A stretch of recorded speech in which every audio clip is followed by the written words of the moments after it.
want to introduce MacPhearson, who is going to lead. This session is a little different for Leading with Power. This is going to be question and answer. So Matt's going to come up here on this stool and join us. And Terry Huppert and MacPhearson are going to take mics to each side of the room. If you have a question to ask Matt, please do. And so, Mark, you want to come up and introduce Matt and take it from there?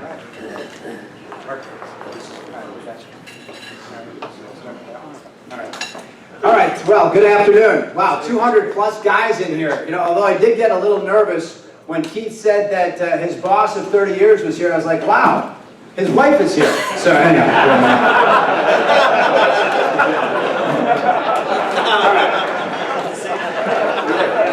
I'm not alone. I'm not alone in thinking that, Dave says. All right, we're in for a real treat. A kickoff speaker for year 2 of Leading with Power, and great to have our biggest turnout, and only appropriately so. Matt MacPhearson is the owner and CEO of Matthews Incorporated and MacPhearson Guitars, which is, again, an incredible privilege for him to be here with us today. Matt, thanks. Come on up.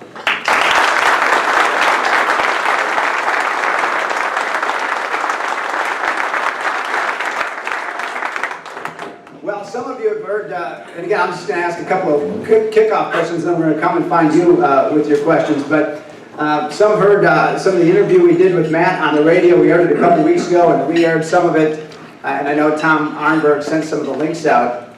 And you got a pretty incredible story, Matt. And so maybe just for starters, for those who didn't catch some of that, kind of walk us in a little bit, maybe as you did in the video piece that the church in the Twin Cities had done on it. Oh yeah, well, this last winter, getting a little bit of an echo here, but this last winter I got sick. I had gotten, it was right in December, and I got the flu, and I got shingles, and I got Lyme's disease all at once. And the stool is here so that I know where center is, so if I start wandering around. But I ended up losing like 35 pounds, and they didn't know what was wrong with me for a long time. And during this time, I get a call, hey, we've got a camera crew at MacPhearson Guitars, and they want to do an interview with you. And I'm just like sicker than a dog. I'm like, oh, no. I said, who is it? What do they need? What are they looking for? They said it's for a church out of Minneapolis, and it's for encouraging people, you know, that are in business, and to be creative for Christ. I said, okay, I'll do it. And I look back on the video now, and I look like a disheveled pound puppy, but I don't remember exactly what I said. You know, I'm just kind of off the cuff kind of guy, and I just they asked me a few questions. But the bottom line is this: you know, I remember years ago when I was a young kid.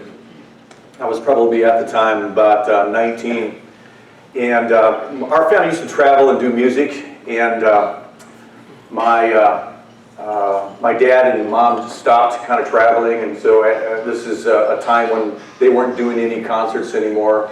And a church called us and said, hey, can you come sing for us? And my dad says, no, we're not doing it anymore, but maybe my son would do it. And he says, well, okay, yeah, we'll do that. And so my dad asked me, and I said, sure. And so I rented a U-Haul, traveled 150 miles, you know, hired a band, you know, paid hotels, food, gas, everything, and sang Saturday night and sang Sunday morning at this church. And the pastor said, well, I wish we could have given you more, but God bless you. And I looked at it, it was $15. I'm going, you know, the parable of the fishes and the loaves of bread kind of came to my mind at that moment. And I'm thinking to myself, I could get angry, or I could find out really what does God need, what does really God, where's he going to direct me, because obviously I can't do this very much. And it was shortly after this that I gave my life to Christ when I was really young. I was about 4 years old. And I just never looked back. It made sense to me that I needed a Savior. It made sense to me that I wasn't good enough on my own. And I remember thinking, you know, this is awesome that the God of the universe wants a relationship with me. I mean, even as a little kid. And so I just always moved forward like that. So I'd heard God's voice in my life before, and I was shortly after this that I heard God speak to me, and it was like, sometimes when he speaks to me, it's so audible to me that it's almost like, you know, it's like somebody literally out of, if somebody was in the room, I would almost assume they would hear it. And I heard God say, I'm going to prosper you in business, because I was thinking about this $15 thing. He says, I'm going to prosper you in business so you can be self-sufficient in ministry. Because my heart was ministry. My heart was for doing things that matter, you know.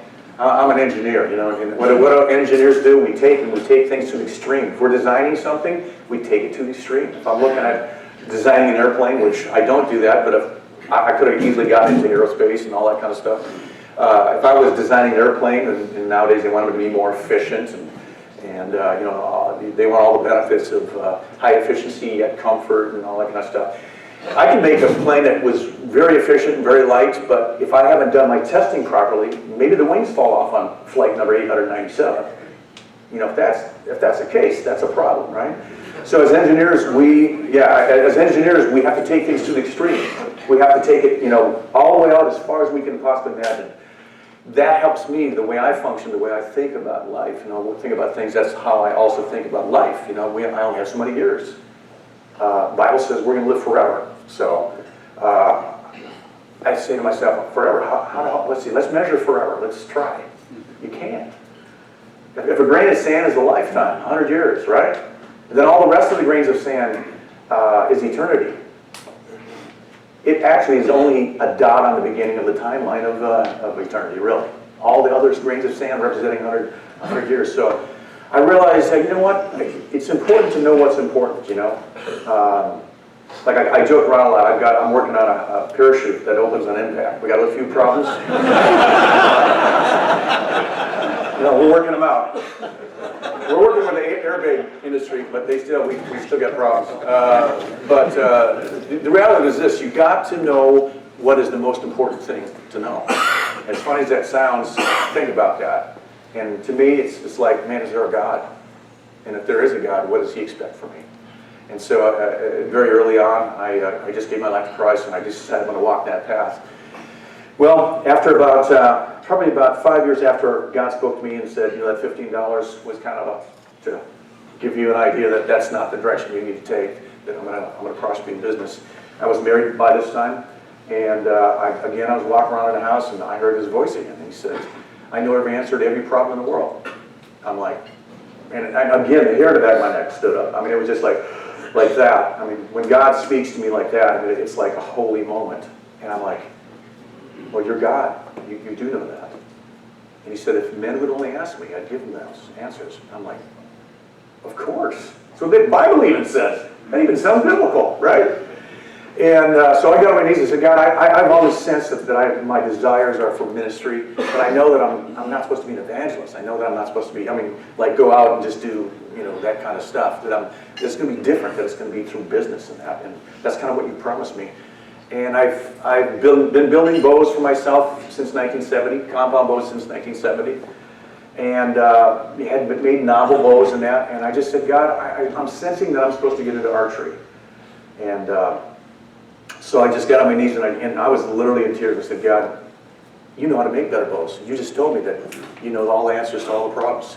You know how to make better bows. And I sense that I'm supposed to be in business. I'm asking You for wisdom. I'm asking You for guidance of how can I make better bows to get into business so that we can make money to help change this world, right? And literally like a couple weeks later, I woke up in the middle of the night, sat straight up in bed, and I'm looking at a sheet of paper. I'm literally having a vision. I mean, it was unbelievably clear.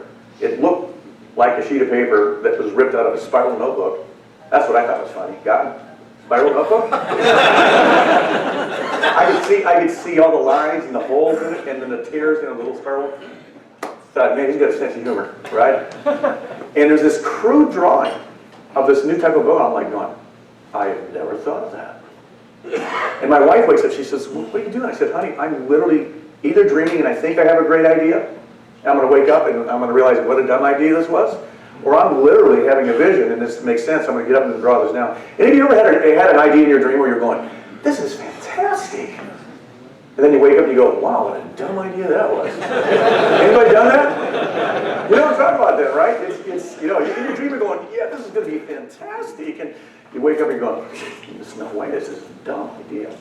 Well, I thought maybe this is one of those moments, you know, and I woke up in the morning and I ran over to the table and sure enough that drawing was there. And that's what ultimately started MacPhearson Tree. And I had investors at the time and we went for a few years, we were growing exponentially. We needed more money. I ended up selling out most of my interest, and then I sold out my controlling interest in 1989 and started Matthews in 1992. And at that point, I just realized that I needed to, basically, my wife and I needed to be the sole owners. Because what happens is, if you have partners, anybody got business partners, right? None of you, right. Good for you. But I realized that the issue with having partners is, yeah, maybe you own 50% of it and he owns 50% of it, but he still cares about what you do with your 50%. See, this is stuff that I had to learn as I was going along. I was a young kid at the time, you know. They want you to take your 50% and stick it back in and reinvest it too. They don't want you, you know, building, an orphanage in, you know, Tahiti. They want you to put that money back and just keep growing the company. Well, I needed to have the freedom to be able to give whenever we felt that, my wife and I felt that we were supposed to give. And I married the most awesome woman. We've been married 33 years.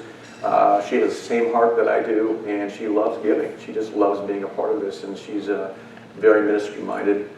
And so there's a lot of aspects of how all that came together. And I just said, you know, hey, you guys, I'm not really a speaker, quote unquote, but I love Q&A. And so I'm just going to open the floor to anybody who's got a question and go from there.